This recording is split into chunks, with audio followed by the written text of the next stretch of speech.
All right. Take this thing off of air. Take this thing off of queue. Boom. All right. What's up, y'all? About to get it started. Appreciate you guys for joining. Okay.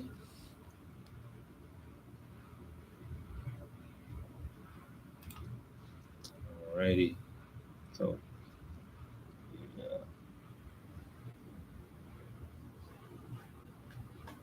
There we go. All right. All right.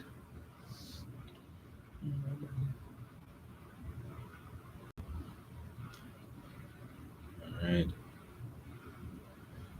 Oh, let me pull it up on this too as well. Yup. So do you? All right. There I go. Awesome. All right, guys. So about to go live on ATL Talks Radio. So go ahead and tune in if you can. If you're watching here, appreciate that. Okay. So 3, 2, 1. Good afternoon, everybody. You are live on ATL Talks Radio. It is 2:39 p.m. on a Wednesday afternoon. Appreciate you guys for joining me.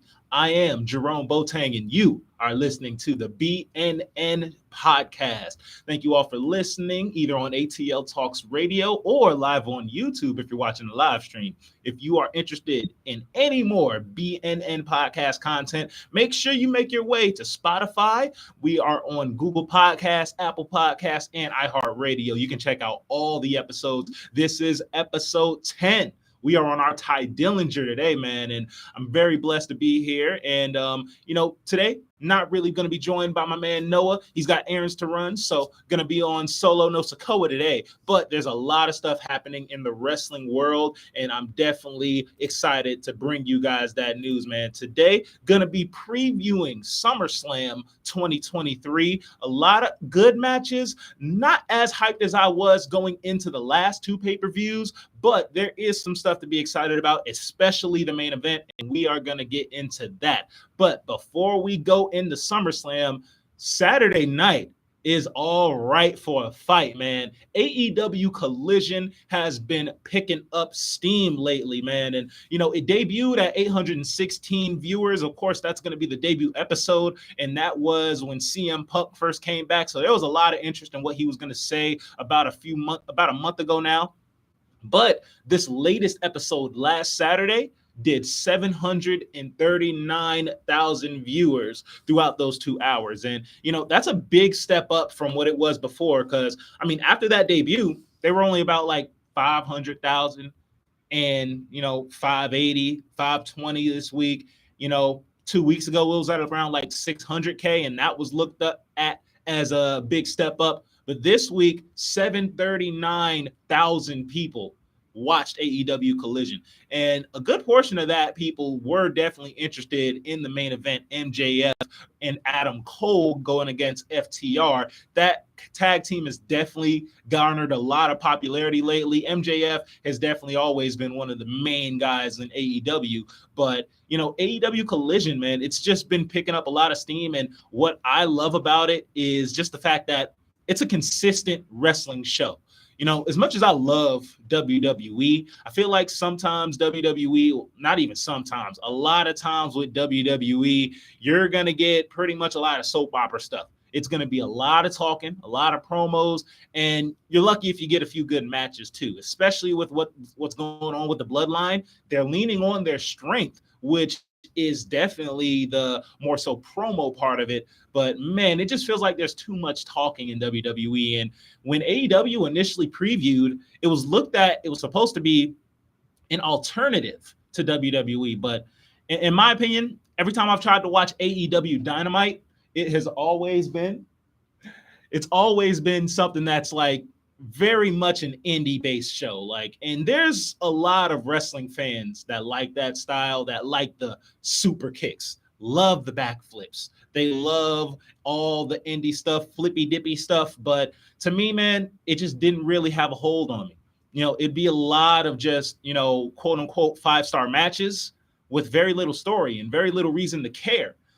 And when they did try to have those storylines, sometimes they would work, especially when people like CM Punk and Ricky Starks and MJF, when those guys were really able to show their stuff, it was definitely able to work. And it just wasn't consistent enough for me.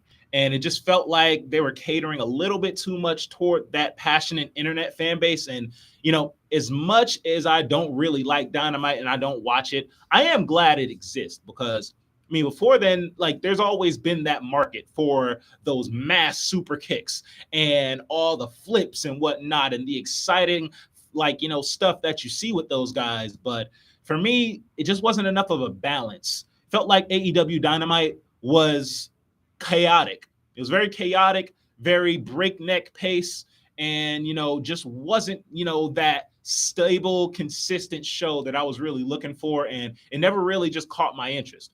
However, AEW Collision has filled the mid-2000s SmackDown hole in my heart.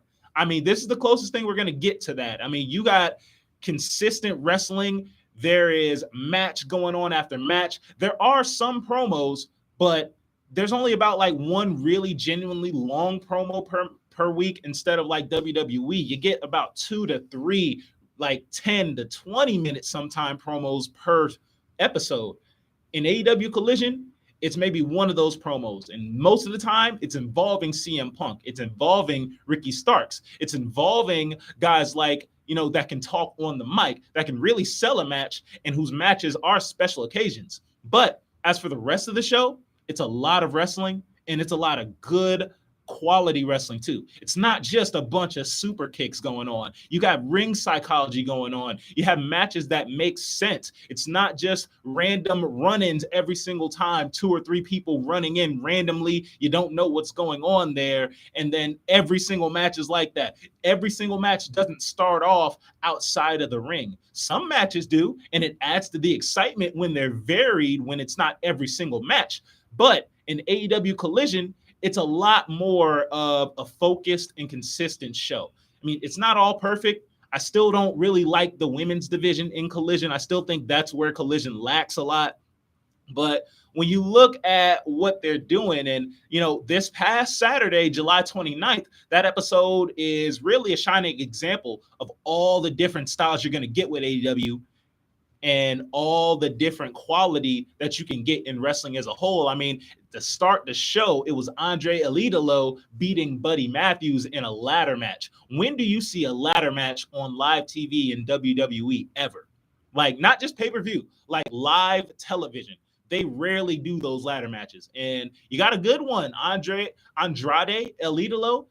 He won the match, and the match had a solid story going into it. It was, you know, Andrade, he wanted his mask back. Buddy Matthews stole his mask a few weeks back. He's been trying to get it back for a few weeks now. He got banned from the arena last week because they set up this match, and they put his mask on the top of the ladder, and the match was about a good 15 minutes, and it was just very entertaining. A lot of good high spots, and at the end of it, Andrade ended up winning.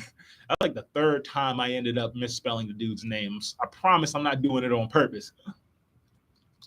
But, you know, you got a solid ladder match just to open up the show. You know, Darby Allin's match with Minoru Suzuki. That one was a fun one. Minoru Suzuki just was no selling everything. Darby Allin was selling every single chop like it was a gunshot, but he ended up outsmarting the veteran and getting the win. I thought that match was pretty fun. I also liked the Samoa Joe versus Gravity match. Even though it was a 2-minute squash, you know, Gravity got to do the little gravity walk thing. I don't know what it is. It's some kind of astronaut walk, like he's walking on the moon. And you got the good spot where Samoa Joe turns on him when Gravity tried to dive right on top of Samoa Joe, and Samoa Joe just walks right away. But this time he did the little gravity astronaut walk right along with it. So, like, a lot of quality matches. Bullet Club Gold continuing their good streak. You know, Bullet Club Gold is definitely one of my favorite rising tag teams in AEW. And, you know, that whole collective, this time it was a trios match, though. Austin Gunn, Colton Gunn, and Juice Robinson.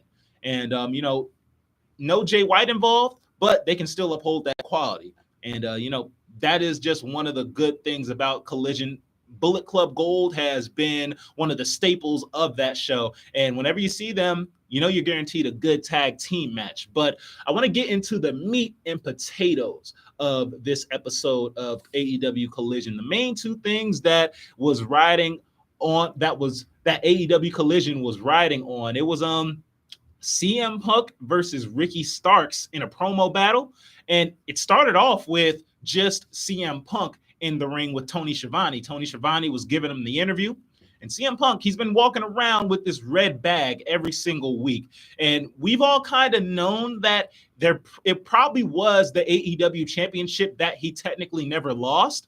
But you know, it's never been confirmed. And I like the fact that instead of just going ahead and showing us the AEW championship, he decided to just keep it in a red bag to kind of uphold more suspense into it, to make it a little bit more, you know, like, hey, you know, what's in the bag? To just have that question there and to play with it a little bit and not just reveal the championship from the jump. I mean, he definitely could have did that, but I like the fact that he just wanted to add slightly more suspense into it.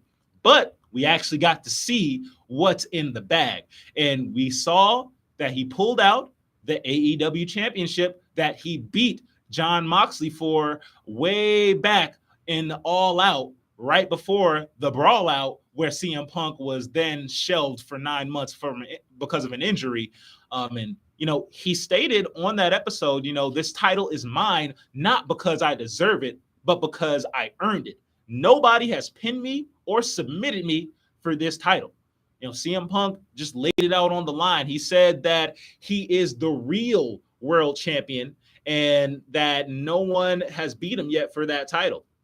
He also went on to spray paint his signature X onto that title. And one little small detail that I did pick up on that some people picked up on definitely was the fact that he sprayed the X right through the E in AEW, through the Elite in AEW. Maybe a little bit of a jab, or maybe it's a bit of a tease for things to come.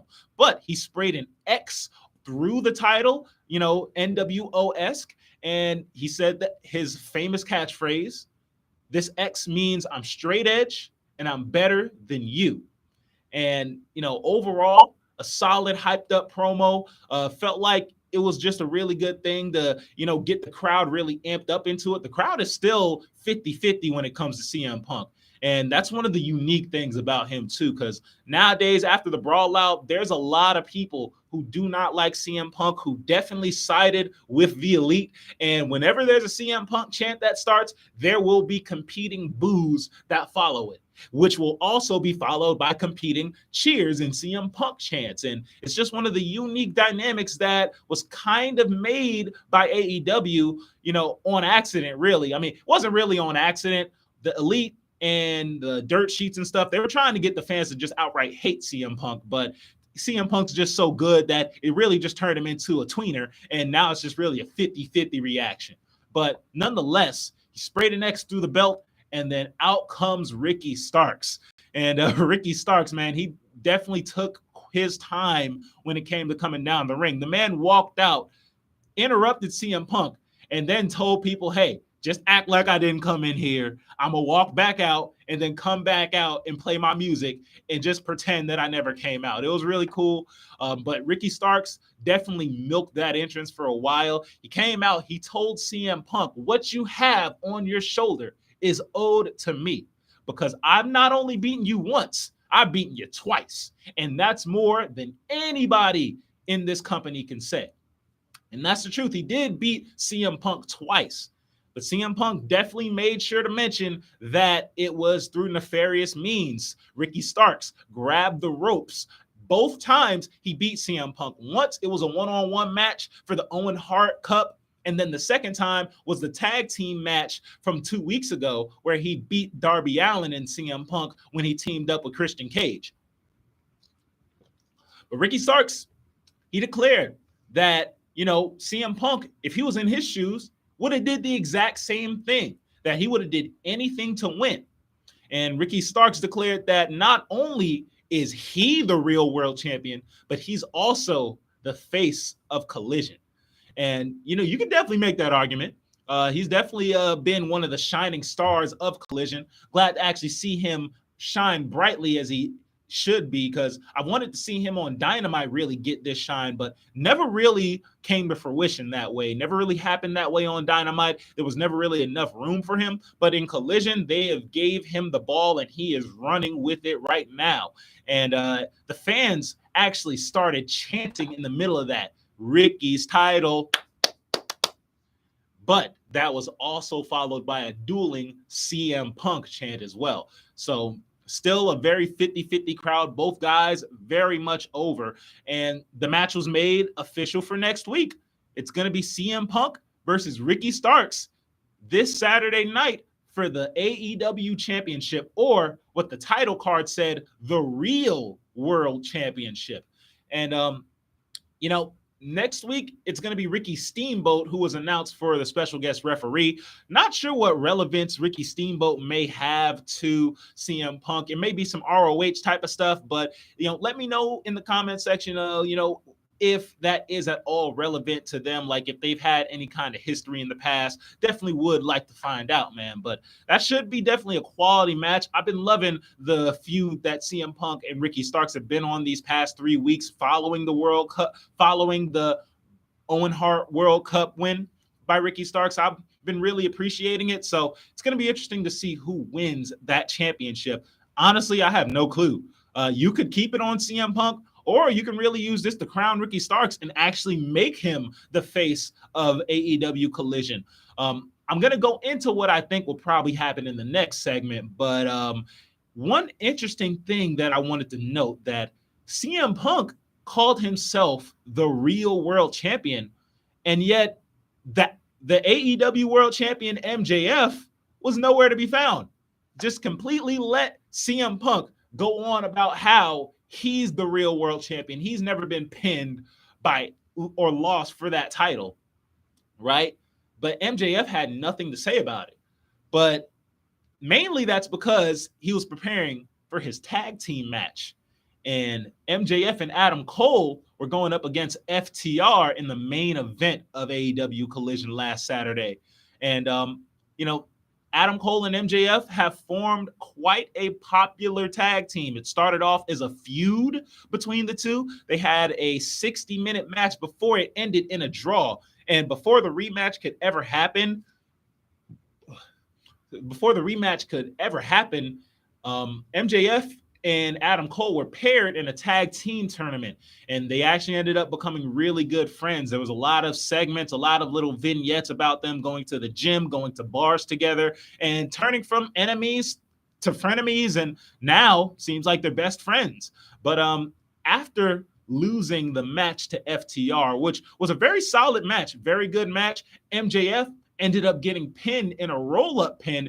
And just to note, this is like the third time in a week that a roll-up ended up winning the main event in Collision. So that's a little interesting tidbit. But MJF ended up taking a pinfall loss, his first pinfall loss since he lost to Wardlow last year. And, after the match, they kind of teased MJF potentially turning on Adam Cole. Adam Cole actually turned his back to MJF, spread out his arms, and basically said, do what you got to do. If you're going to betray me right now, after this trust that we built, after this bond that we've made, go ahead and do it. We've been expecting it. And instead, MJF went in for the hug. And it was a great moment. Babies flew in the air. The entire crowd didn't even care that they just lost the tag team titles. They were friends. And, this bromance continues. But honestly, man, as popular as this tag team is, I feel like there's only so far you can go with it, right? Like MJF, he's the world champion right now, and I've always questioned the logic of having your world champion, your heel world champion, become a babyface and go for the tag titles. So now that they lost the tag team championship match, where else are you really going to go with this? Are you really going to have, Better Than You, baby, just continue to be a tag team? Are you going to have MJF and Adam Cole continue to just be in a tag team division? I know AEW loves their tag teams, but, this is your world champion, or at least one of your world champions. I don't know how long you can have your world champion just continue to be in the tag division like that. And, honestly, like as popular as MJF, as popular as this tag team is as well, there's also really no way you can go back to heel MJF.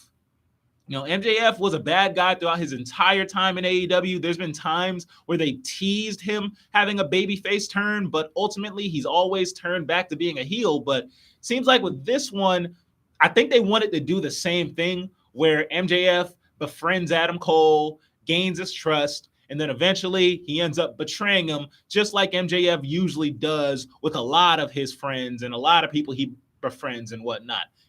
Eventually betraying him, becoming a heel once again, and the fans go right back to booing him. I don't know how much they're going to boo him now, though, because, AEW fans and even non-AEW fans like myself have always found a lot of joy from watching MJF perform as a heel. I mean, he's a great heel. He's a great bad guy. He's really old school and he's very much a harsh guy too. He's very bluntly honest and, he's the salt of the earth. And what those guys are very hard to come by, guys who can elicit heel heat no matter what they do. But in turning him babyface with this tag team, I feel like now it's kind of hard to just go ahead and turn him back heel. And I feel like everyone really has been expecting MJF to betray Adam Cole this whole time. And it seems like the most predictable outcome, of course, because that's what MJF does. He turns on the people that he befriends because, he doesn't want to get too attached to folks. He's a selfish person. But I don't know if the AEW does it this time, I don't know if it would have the same effect. I don't know if the fans are quite ready to go back to booing MJF. I mean, he was doing heel tactics in that tag team match. He raked people's eyes. He was doing underhanded stuff to get advantages, stuff that heels do, and the crowd was loving it. I mean, this kind of reminds me, and I wasn't really watching wrestling at the time, but the story goes, Stone Cold Steve Austin was a heel in WWE, and eventually the fans just began to love him so much. And no matter what he did, no matter what kind of means he did to win matches, no matter who he beat up, the fans would cheer him. And eventually it just got to a point where WWE had to recognize Stone Cold is beloved by these fans. Let's go ahead and just keep him as a babyface, right? So this might be the same scenario with MJF. If MJF becomes the one to betray Adam Cole, I don't know if it's going to have that effect. Maybe there's definitely going to be fans that boo him because Adam Cole has a sizable fan base too. But I think at most, MJF is just going to become a tweener.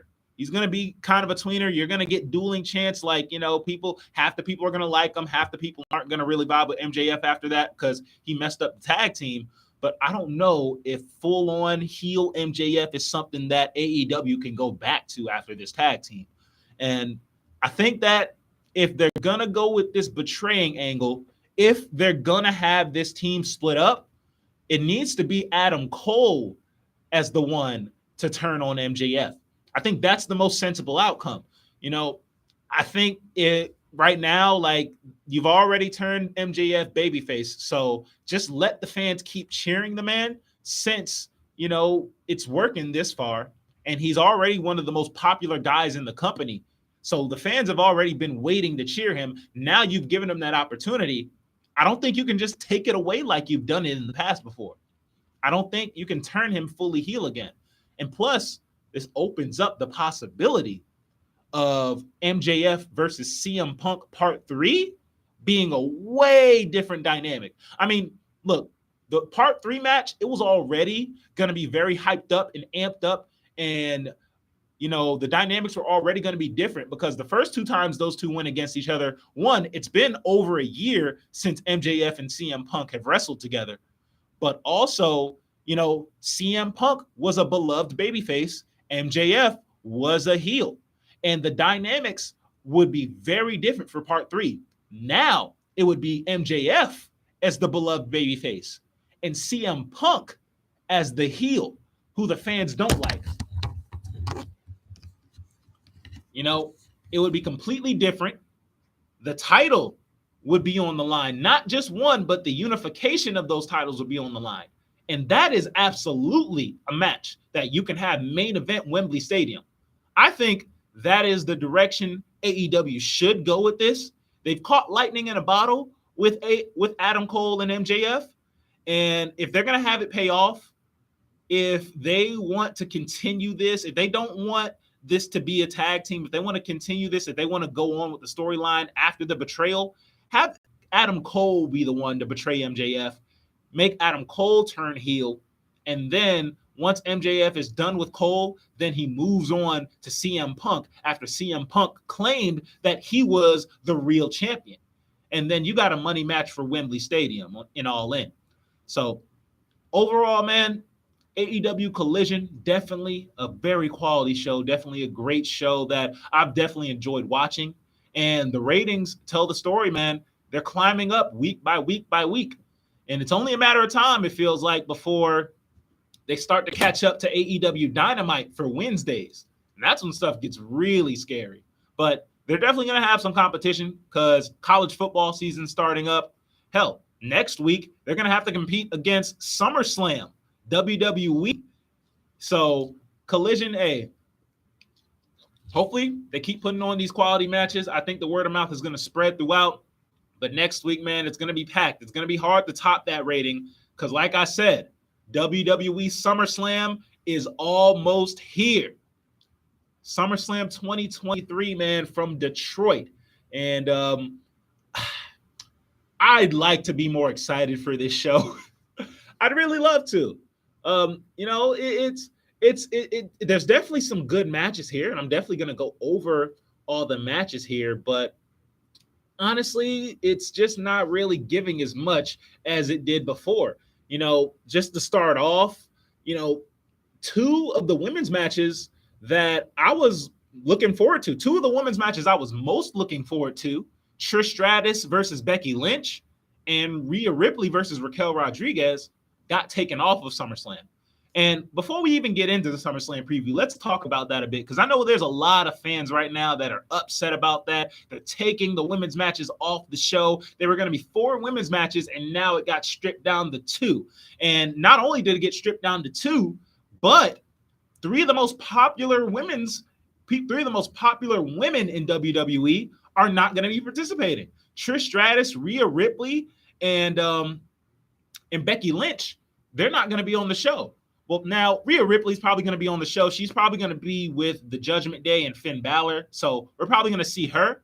But they decided to not have those two matches go on SummerSlam. And my question is was it a good idea to do that? Because a lot of fans seem to think that that was very short-sighted and not a good idea. And to defend WWE here, because I kind of see where their logic is, if they did end up putting both of those matches on this card, that already, when you look at this card, there's going to be 9 whole matches here. And it's only going to be a 3.5-hour pay-per-view. So 9 matches. So let's say they extended that, added those 2 matches, made it an 11-match card, right? That means that the build-up, the Trish Stratus versus Becky Lynch match, that would only get like 8 to 10 minutes. Realistically, that would have to be a match that gets pushed back. They would have to cut their time. And they've been building that up for about 3 months now? Ever since WrestleMania, when they wrestled each other.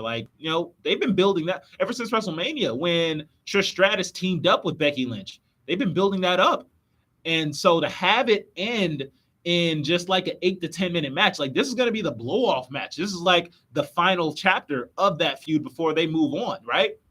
So would you rather have that end in an 8 to 10 minute mid-card match, even if it's at SummerSlam, right? Just an 8 to 10 minute match. Or would you rather have that feud end in Trish Stratus's home country of Canada? They're going to be in Winnipeg and I think it's either next week or in the next 2 weeks. I'm not exactly sure. I believe it is next Monday, though, that Raw is going to be in Winnipeg. And that's when they've decided to have Becky Lynch versus Trish Stratus. And would you rather have it in a random SummerSlam, or would you rather have those women go out there, have a 20 to 25 minute great match, with a home crowd energy behind Trish Stratus. I think it's more wise to go with the latter there. I think that, it's a more satisfactory conclusion to that feud. And even though they won't be able to be on SummerSlam, and of course you want to be able to see Becky Lynch and Trish Stratus on SummerSlam, it's probably a better outcome to have them be able to have all the time in the world to end the feud properly, as opposed to going out there in the middle of the card at SummerSlam, probably after a super long match, wrestle for about 8 to 10 minutes, not really be able to tell the story that they've been wanting to tell with this feud. And then that's about it. And then it's over. And then it just kind of ends in a wet fart. I know people want to see it in SummerSlam. I know feuds usually end in pay-per-views. But realistically, if this match is a banger in Winnipeg, Canada, then it'll definitely be worth the wait. And I don't have too much issues with waiting a week to see the ending of Becky Lynch versus Trish Stratus. Also don't have a problem with waiting to see Raquel Rodriguez versus Rhea Ripley. Because if you think that Trish Stratus versus Becky would have got cut, they would have certainly cut Rhea Ripley versus Raquel Rodriguez. And I'm not opposed to a Rhea Ripley squash match at all. If Rhea Ripley's matches only last like 5 minutes, I'm cool with that. They want to show off how dominant of a women's wrestler she is. They want to show off that she's the baddest woman on the roster, right? So if that's how they want to do it, have her squash her opponents, I got no issue with that. But this match is really supposed to be a showcase for Raquel Rodriguez. This is going to be a match that shows off that maybe Raquel Rodriguez doesn't have the same skill as Rhea Ripley, but she's definitely, taller than Rhea, and she's stronger than Rhea too. And this is going to be a match that shows that they may be on more equal footing than fans may realize. It's a spotlight match for her.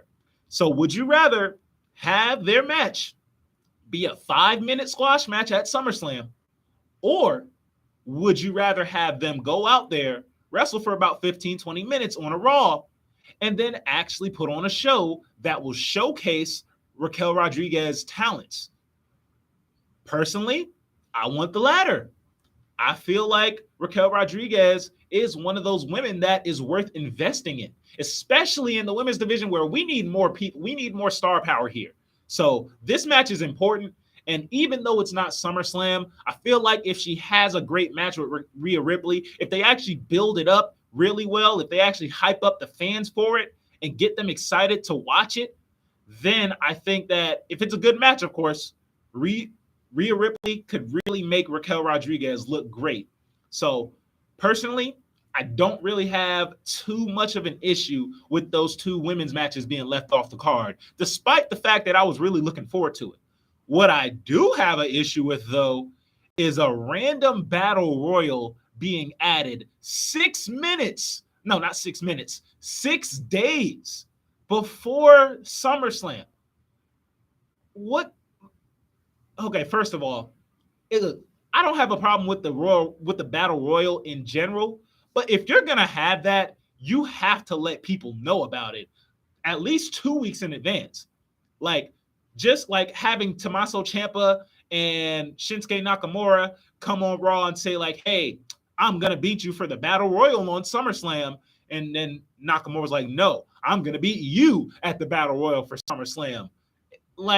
You're just building it up 6 days before for what? What is the point of this Battle Royal? Will it accomplish? Is it just to get people on the card? That's what it seems like. Seems like it's just to get people on the card, namely LA Knight, a guy that y'all should have plans for.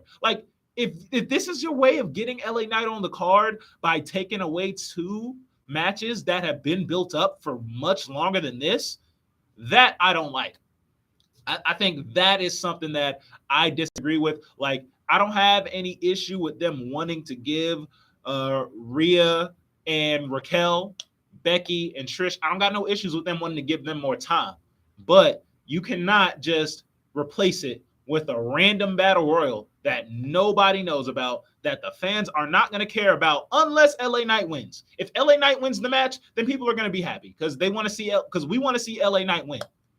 But just a random battle royal for SummerSlam, promoting it literally 1 week before the pay-per-view, come on now. Got to be better than that, WWE. Gots to be better than that. But, in terms of my thoughts on that match, I don't know who's going to win. Hopefully it's LA Knight getting a spotlight. I think that's the main reason for it. Maybe this is to debut Bobby Lashley's new collective as well. So, there's a lot of things that could happen. It's a random thrown together battle royal to get people on the SummerSlam card. So, there's really not too much high hopes for it. Maybe it can be a fun little thing. I don't know. But let's go ahead and move on to another match. I'm not going to spend too much time on this one either. Ronda Rousey versus Shayna Baszler. Simply put, have not really cared for Ronda Rousey in a minute. It's been a minute since I've looked at a Ronda Rousey match on WWE and been genuinely excited. However, this one's going to be MMA rules. So that actually does add a little bit of intrigue.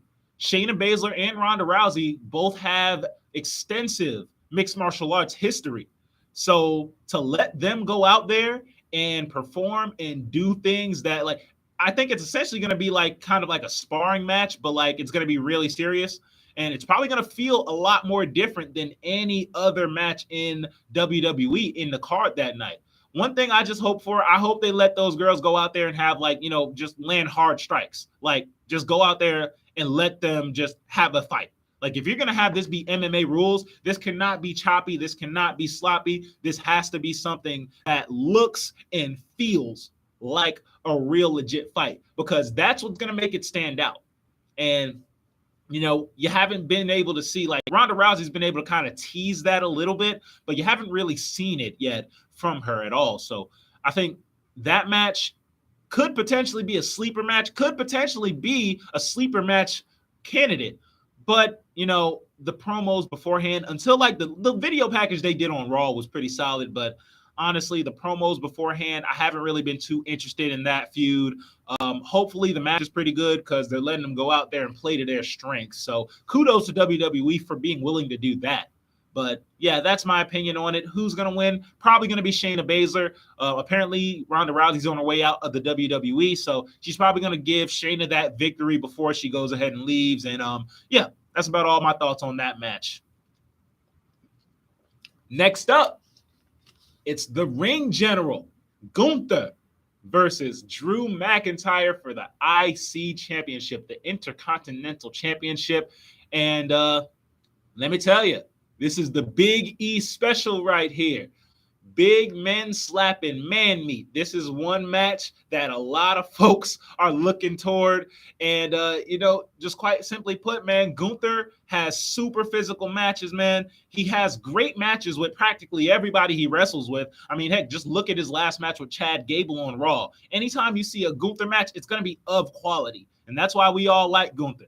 Even though he's a dominant foreign heel, we all love him because you turn on the TV and you see Gunther and oh, yeah, this match is going to be good. It's at least going to be a good match that isn't going to be a waste of time. But we've already seen the work that Gunther and Drew McIntyre can do when they wrestled each other in the triple threat last WrestleMania when Sheamus was involved. But now, no Sheamus involved. It's going to be Drew McIntyre versus Gunther. I think Gunther's going to win. I think there's some people saying that Drew McIntyre may get the IC championship. I think we're so close at this point to Gunther breaking the Honky Tonk Man's record. Last time I checked, Gunther was probably a little bit over 415 days. And Honky Tonk Man, he held that Intercontinental Championship for 454 days way back in the late 80s. So I think we're this close to Gunther breaking that record, and I think this is something that WWE is going to want to give him. They love kind of having these long title reigns. When you have a title reign long enough, then they're going to allow you to really break a record just to put your name on the history books. And a guy like Gunther definitely deserves that. I feel like that is something that will stamp this title reign among the great Intercontinental Championship reigns in history. But if there's a match of the year candidate or a match of the night candidate, this is definitely Gunther versus Drew McIntyre. I think this match is going to be a slobber knocker. Drew McIntyre is definitely going to look like $1 million. He's probably going to be the hardest opponent that Gunther's had to face. And this is just going to be one hell of a match. I'm very excited for it.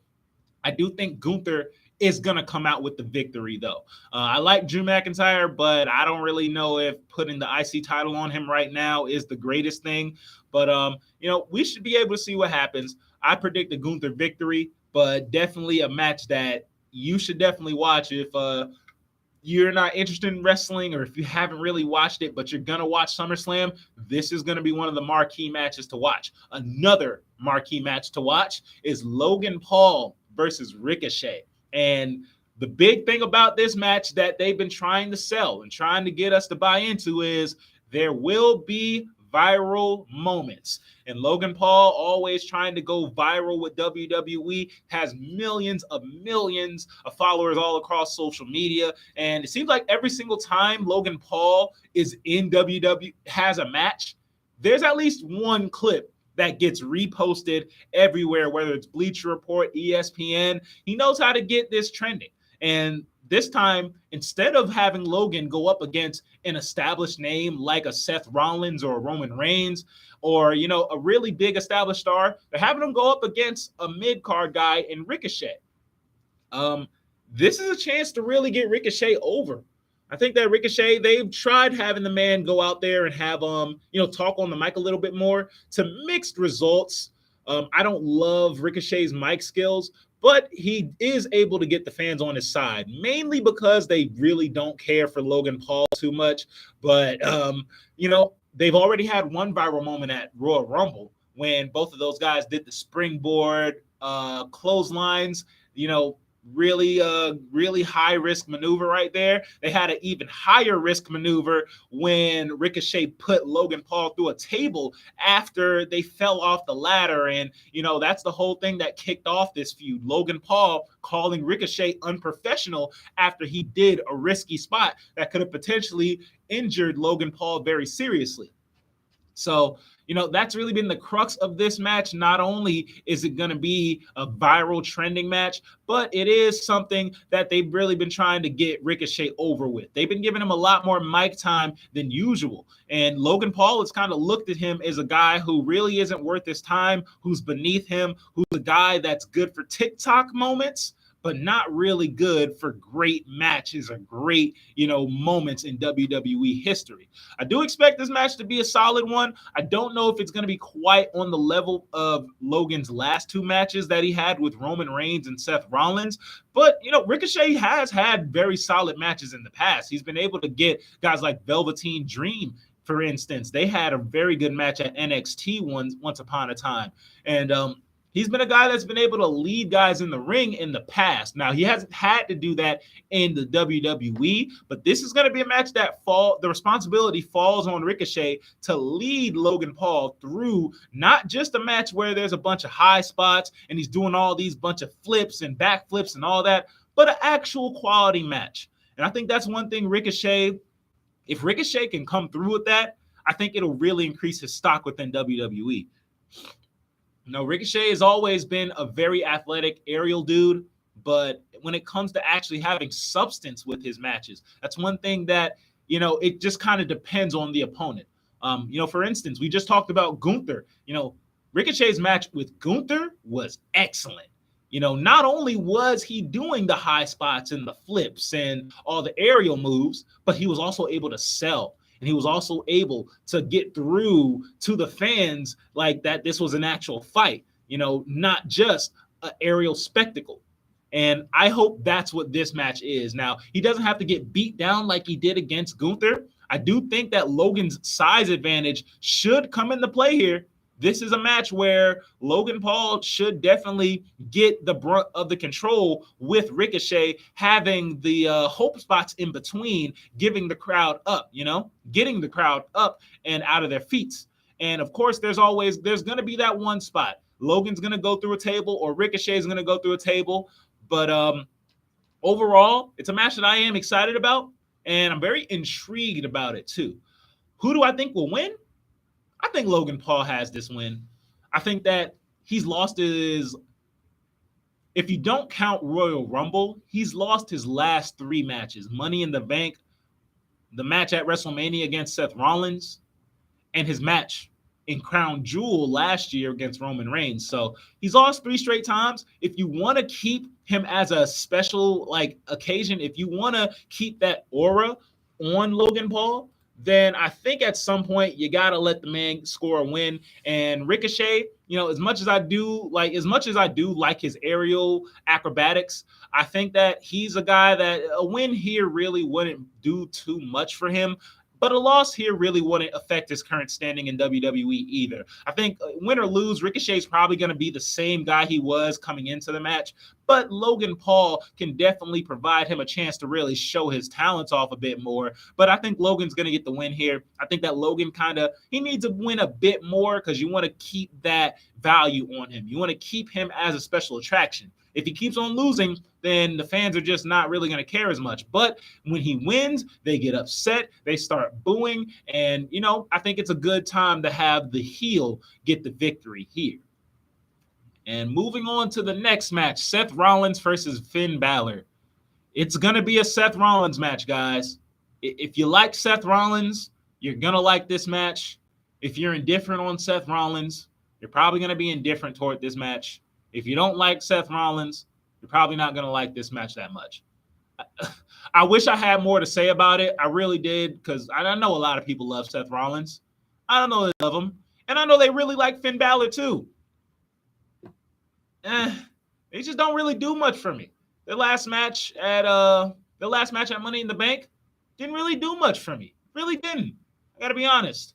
And every Seth Rollins match, it's going to be the same. You're going to see all the same moves, all the same hits. And it really just depends on who he's wrestling. If he wrestles with someone like, let's say he goes up against Gunther, then yeah, it'll be a great match because when he's going up against someone who is like genuinely great, he can rise to their level. When he's going up against a Roman Reigns or a Cody Rhodes or a Brock Lesnar, he rises up to the occasion more often than not. But when it's a guy like, Austin Theory, who isn't like the greatest in the ring, he's good but not great. When it's Finn Balor, who's good but not great, then that's the type of match you're going to get. It's going to be a good match. It's not going to be terrible. It's going to be quality. But you're not really going to get, a great, super high quality match out of I don't really expect anything like that's earth shattering. That's a classic. I expect it to be the same old Seth Rollins match. And if that's what you like, then you're probably very excited for this match. And I'm glad you like it. I'm really glad that you can find enjoyment out of this match. But for me, I kind of know what to expect going into it. Who's going to win? It's probably going to be Seth Rollins. It's probably going to be because the Judgment Day kind of messes up or gets, kind of messed up a little bit. Maybe they give Finn the victory. I think that would be interesting.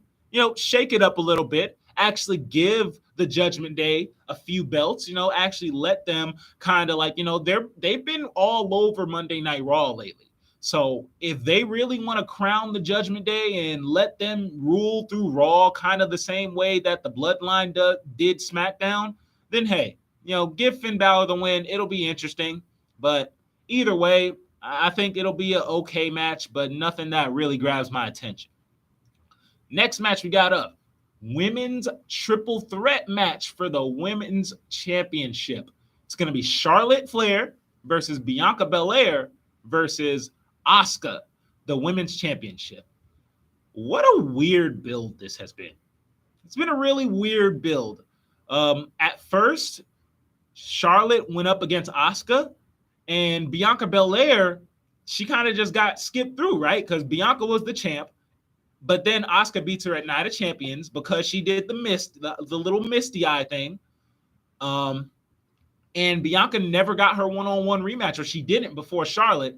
And then Bianca got hit while watching the match from the crowd after buying a ticket, which prompted her to just come through and KOD both Asuka and Charlotte, which caused the DQ. And, Asuka kept the championship, and Bianca Belair demanded that she get her title shot. And that pretty much is what prompted this triple threat match. After Bianca then got her rematch at SmackDown, and then Charlotte did the exact same thing. She bought a ticket, she sat with the audience and watched Asuka versus Bianca Belair, only to then come through and disrupt that match and have that match end in a disqualification as well. So, that's kind of what prompted the triple threat ultimately. Been a really weird build, honestly. But, what are the possibilities when it comes to this match? Is it going to be a solid one?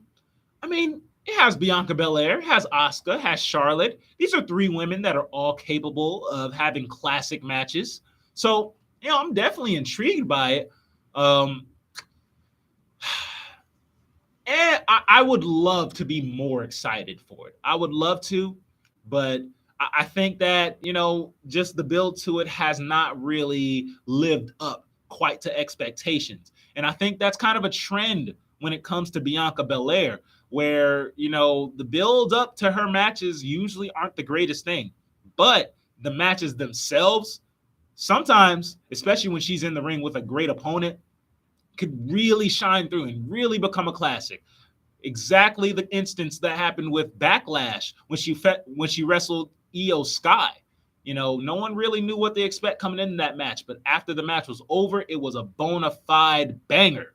And that is what could happen here. I think that this match could definitely be a banger. I think that, the Io Sky element of it with her having the Money in the Bank is definitely something that will add intrigue to it as well.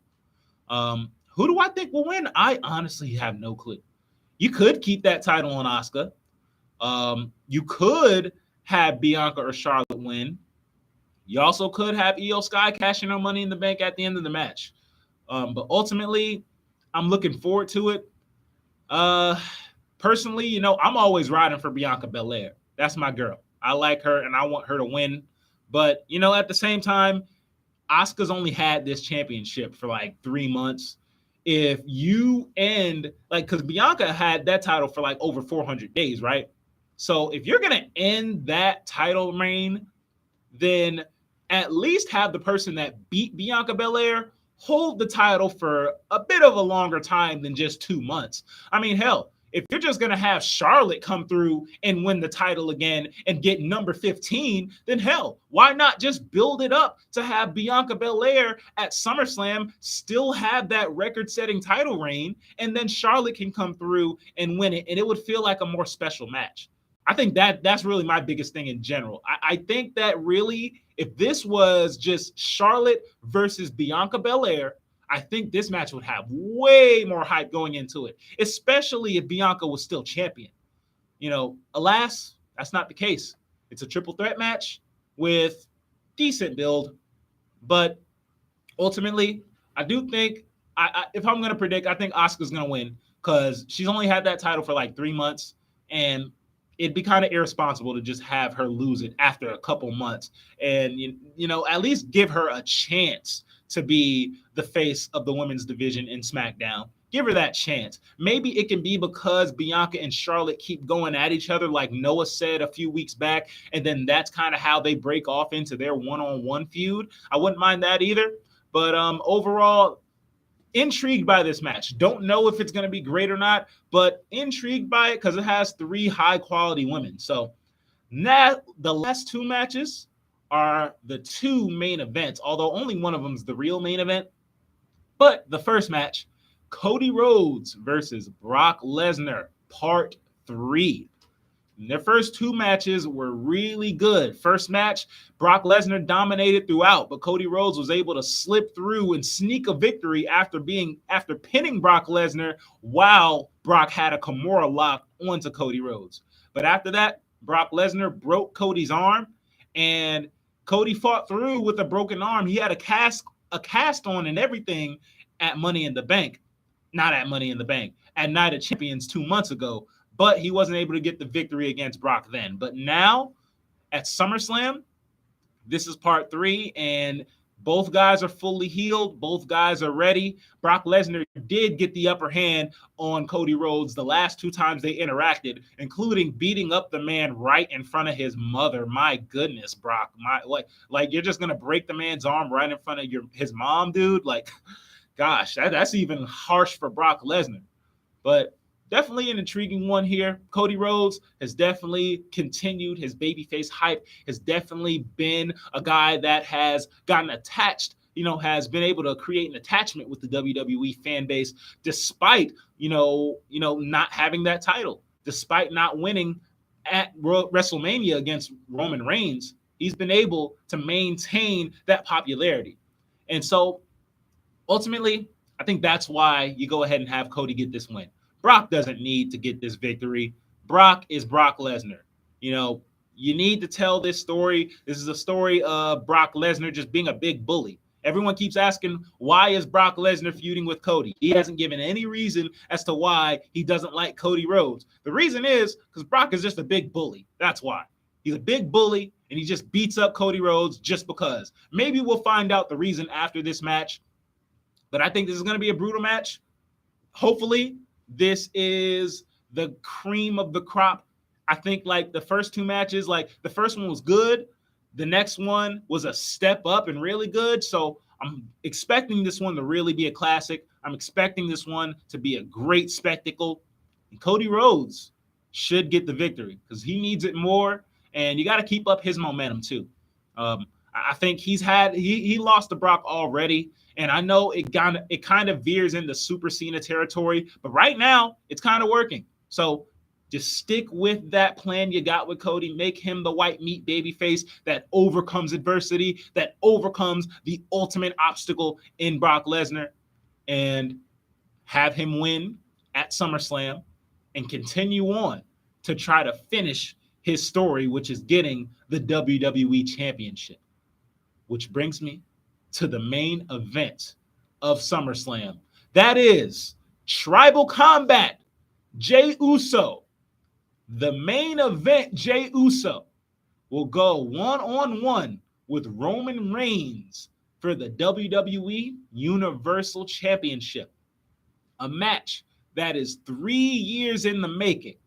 Now, if you don't remember, way back at Night of Champions 2020, Roman's very first title defense when he won the Universal Championship was against Jey Uso. And it was a banger.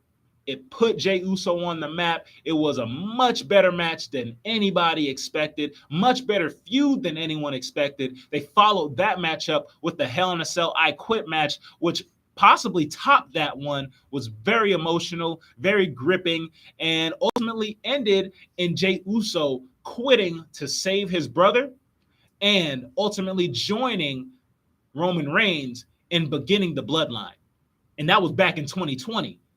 This is 3 years later, and now they're finally having that third match. Jey Uso finally gets an opportunity to win the title he tried to win 3 years ago.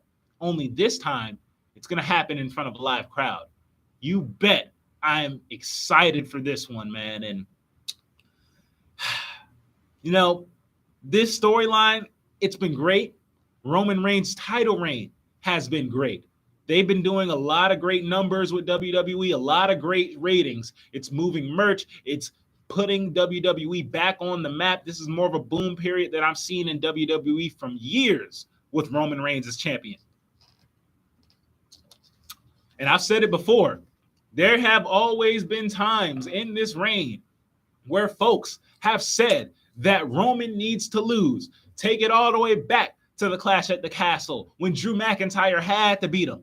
And then Montreal at Elimination Chamber when Sami Zayn had to beat Roman. And then Cody Rhodes at WrestleMania had to beat Roman. It only made sense storyline-wise. But each time Roman Reigns kept winning. And when the fans thought that his title reign would get stale, it didn't. It only got better. But now, man, you got 3 years of history here. Just imagine, just the ultimate payoff. You want to know what the ultimate payoff for the Bloodline storyline would be? It would be Jey Uso overcoming Roman Reigns and topping him and being the one to end Roman's reign of terror that he started by defeating Jey Uso 3 years ago. As much as people wanted McIntyre, Rhodes, and Zayn to win, I think of all the times that you could have Roman lose, this would be a moment that could definitely make a star in Jey Uso. And if Jey Uso were to beat Roman Reigns, it would definitely be one of the most memorable moments in WWE history.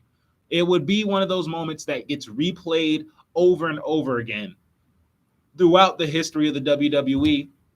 And the fact that they're two cousins going against each other, it makes it even more viable. It makes it even more important of a match. And there's a lot of reasons why Jey Uso should win. You know, we talk about a lot how WWE doesn't really make stars these days. That's the type of win that could make a star. But ultimately, Jey Uso already pinned Roman. He already got that win.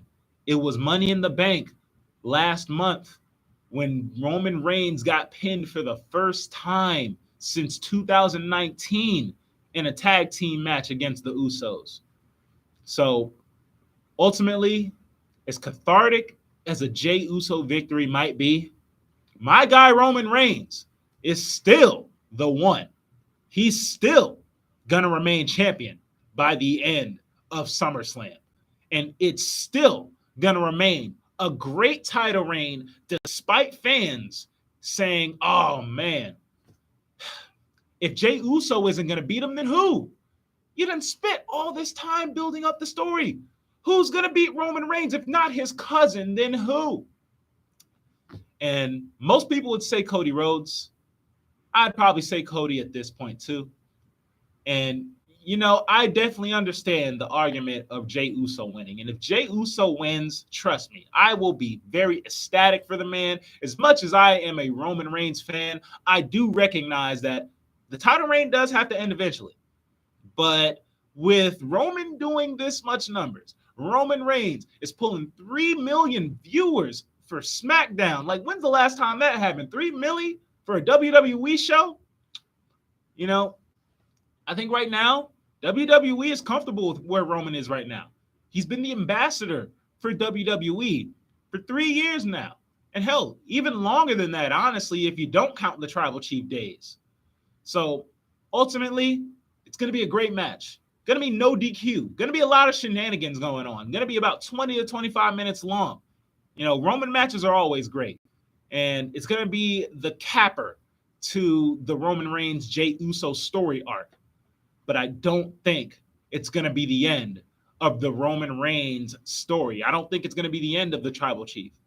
And at the end of the day, Roman Reigns, through hook or by crook, is going to walk out not only the WWE Universal Champion, but I think Roman Reigns will walk out.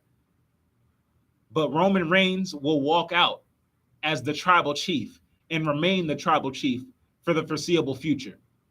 Now, what they do from here, who knows? I think either way, you know, a lot of people say, like, if Jey Uso wins, then what? I think the same can be said about Roman too. Because right now, I mean, after this, I don't really know what else they're going to really do with Roman. And there's rumors that Roman's thinking about taking some time off. So honestly, it may be very possible that Jey Uso ends up winning this match if that becomes true. I've been like reading a lot of stories that a lot of dirt sheets have been saying Roman Reigns is expected to take about a month or two, like about 2 or 3 months off after SummerSlam. So if that's the case, they definitely could go with Jey Uso.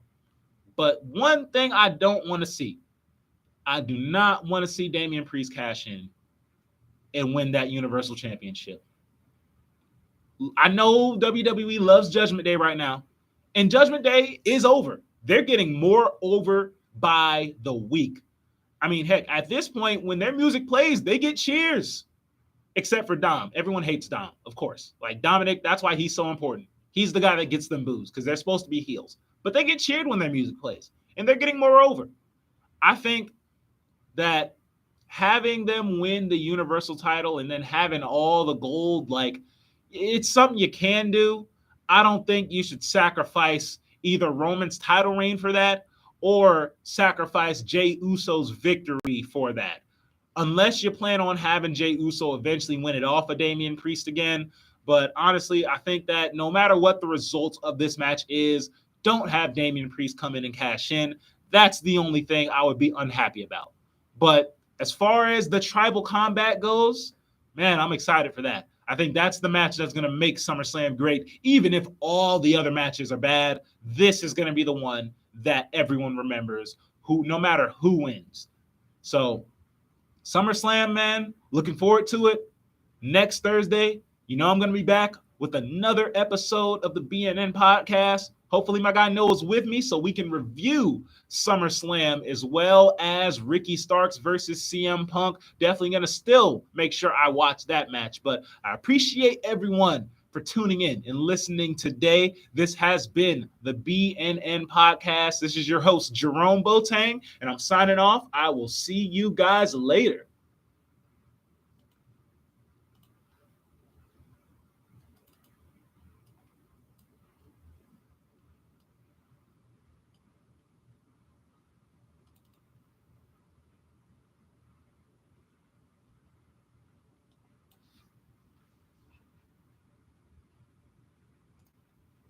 All righty.